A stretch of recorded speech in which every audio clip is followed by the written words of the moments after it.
Most of us don't understand the difference between one's right over the other versus one's control over the other. There's so much overlap that we end up controlling others and mess up our relationships. You have a right over your family. What does this mean to you? Does having right over your family mean that you can control them? Does caring for your family mean you can tell them what they must do so that they can be happy? When you don't understand something, you create a notion about it. You believe this is what it is.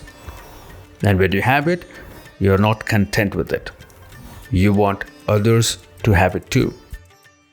Hello, I'm Mahesh Krishnamurthy, and you are listening to my podcast. I release a new podcast every Tuesday on healthy living and well-being. We all want freedom. The more we believe we have it, the more we want of it. Because freedom cannot be had. It can only be. When we want freedom, we go all out to get it. When you don't understand something, you create a notion about it. You believe this is freedom. And when you get your notional feeling of freedom, you want more of it. And when you have it, you're not content with it.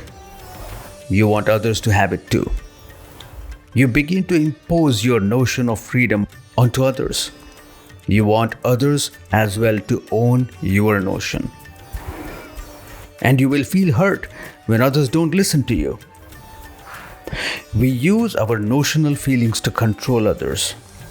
When we are confronted, we justify that we are doing this for them because we love them. We have a right over our family. What does this mean? Is having the right over your family the same as having control over your family members? I have a right to provide the best resources for my family. I have a right to think of my spouse and kids' well-being. I have that right.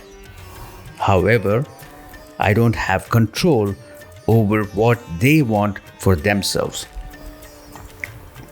When my kids are young, I can tell them what is good for them and what is not. That is a part of safe upbringing. However, as they grow up, my right over them remains, but my control over their choices and decisions is over. I can have no more of that.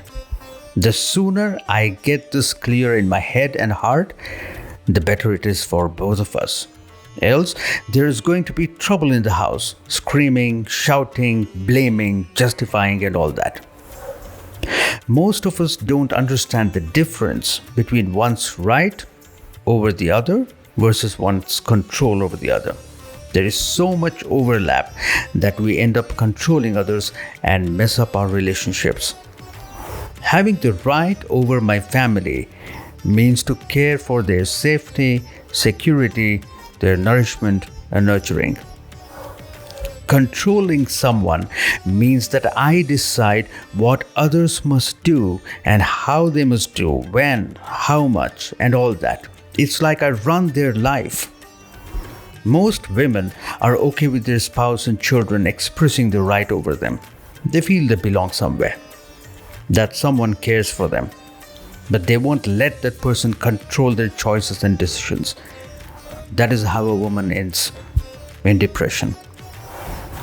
I remember years ago when my father chose to take allopathic treatment. I told him, "Dad, I will be by your bedside because you're my father. It's my responsibility to be by your side. But I do not agree with your choice and decision of going to an allopath." I knew his problem. I knew that there was no solution in the science he chose for his treatment. But there was nothing I could do despite the fact that I knew that there was treatment in Ayurveda, which I practice. I couldn't force him. I did not want to control him. In the end, his choice took his life. For him, I was his strength, only because I stood by him no matter what choices he made. He was free to decide what he wanted. If he had asked me, I would have told him. He wanted to have his way. God gave us freedom to express ourselves, lest we use it to control others. People around us are happier when we are ourselves and let others be how they choose to be. In the end, our choices, decisions, and experiences bring to us the learnings. Only that helps us grow. The more you control others, the less you learn. Not only that, you also prevent the others from learning. So, the next time, choose to exercise your right to offer help to your family, friends, relatives, and acquaintances, but without forcing them to accept your offer. That way, you will let them live and learn from life. Happiness is in giving, not in forcing people to accept your gifts. There's no freedom in control. Thank you for listening to my podcast. I'll connect with you next Tuesday. Until then, stay tuned.